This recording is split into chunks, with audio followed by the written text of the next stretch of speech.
Hey, what's up? So, I received this question, I don't know, maybe 15 different times at least. And it's basically I'm looking to start a clothing brand. How should I go about it? And I've given the same advice every single time. And now one of my friends rented out space inside our warehouse and he's got a t shirt company. And now it's in front of me all the time. And I figured I would pass what I've been telling everybody. So starting a brand is going to be, if you don't have money, it's going to cost a lot of money, and you know, you got to get out there, you got to get the Instagram, you got to get the social shares. But I'm not saying not to do it. I'm saying I would do this one other thing why I build my brand. So I guess this could work with any clothing brand. Um, But I want to say the 95% of the people that asked me were doing a t-shirt brand. So what I would do is I would create a website for your brand. You do all your brand stuff, the social media, everything that you want to do. Sharing it and whatever, the content. But to make these t-shirts, you got to go one of two ways. Either you got a DTG, direct to garment printer, or you're screen printing them is the two main ways you're making these t-shirts. So if you have the equipment and instead of just making your brand stuff, you make the website for the brand. And then what you do is you go to Amazon. So I'm using SEMrush. Let's view the keywords. And then I would filter. Oh, my computer's so slow right now. I think because I have 30,000 tabs open. I'm clicking away on some. All right, so I would do t-shirt that Amazon ranks in the top 3 positions.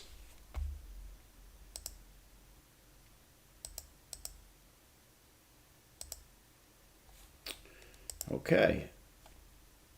I click the little search thing.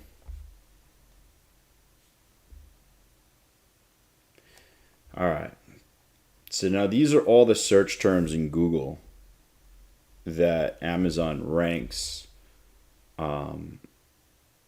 in the top 3, which just gives you a general idea of how much these are searched and what people are looking for.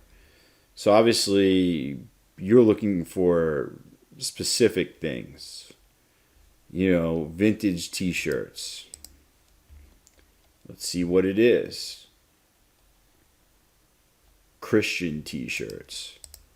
What's good is it's only got a 42 keyword difficulty, which means it's probably about the same on Amazon itself. Um,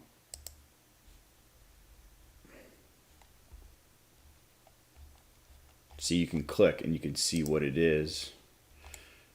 Let's see what we're at vintage. Let's see, we'll go to vintage. So yeah, I mean, you could see what they have here. I mean, obviously you're going to be printing, and you want to look for stuff, retro. Obviously, you can't copyright, so don't start doing Teenage Mutant Ninja Turtles.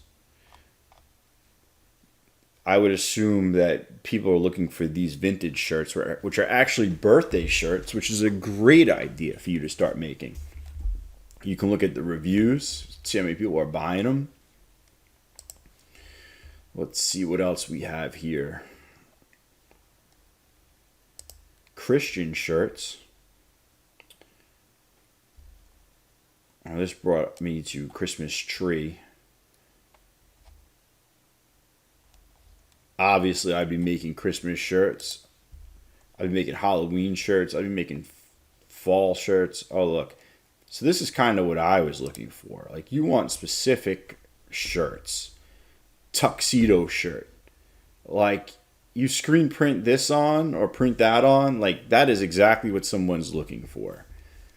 And I would sell that. You're looking for specific t-shirts, tie-dye t-shirts.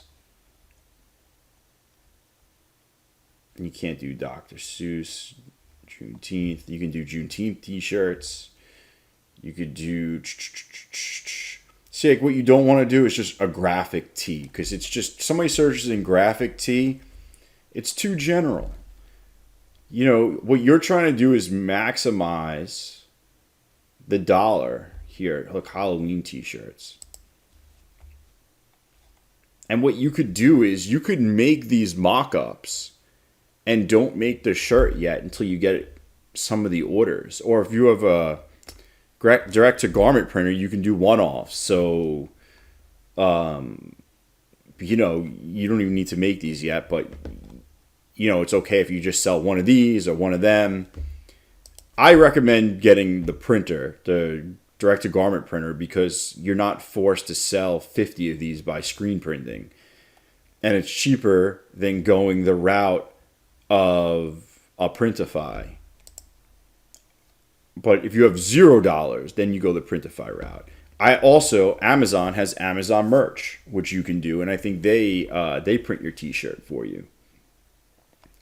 But I would be picking select t-shirts and not the mainstream ones. Grandma t-shirts.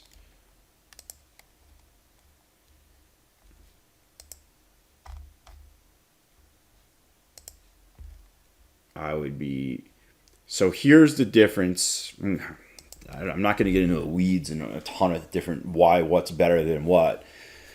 So screen printing, you got to make about 50 shirts of the same design because, you know, you have to make the screen and there's a process to it and it becomes cost effective once you make, 20, 25 shirts. The direct-to-garment printers allow you to do one-off shirts, but then once you get to that 15 to 20, it becomes more expensive. So you can either play in the bulk game or you could play in the one-off game. The one good thing is if you go in the one-off game, you can personalize these shirts with people's names on them and things like that, while anybody that just has a screen printer will not be able to do that. And without looking at it, I bet you this shirt, oh yeah, they got a ton of reviews. But yeah, usually the personalized stuff sells for a little bit more because running it on those printers are a little bit more money than screen printing them. But yeah, I would go that route. Pickleball t-shirts. Look at that. There's probably not that many pickleball t-shirts.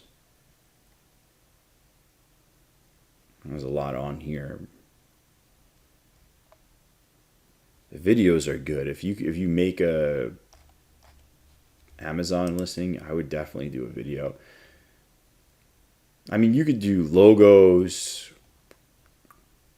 but you want to get real specific.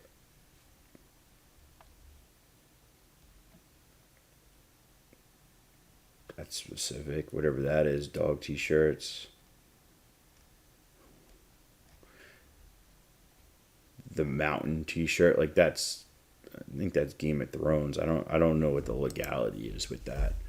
But I'm getting too far. I was just basically showing you that you can build your brand and that could be one thing, but if you need money, you go do this other thing, and this is how you can make money while building your brand. So you're not just waiting for people to buy your stuff. And that's what I would do.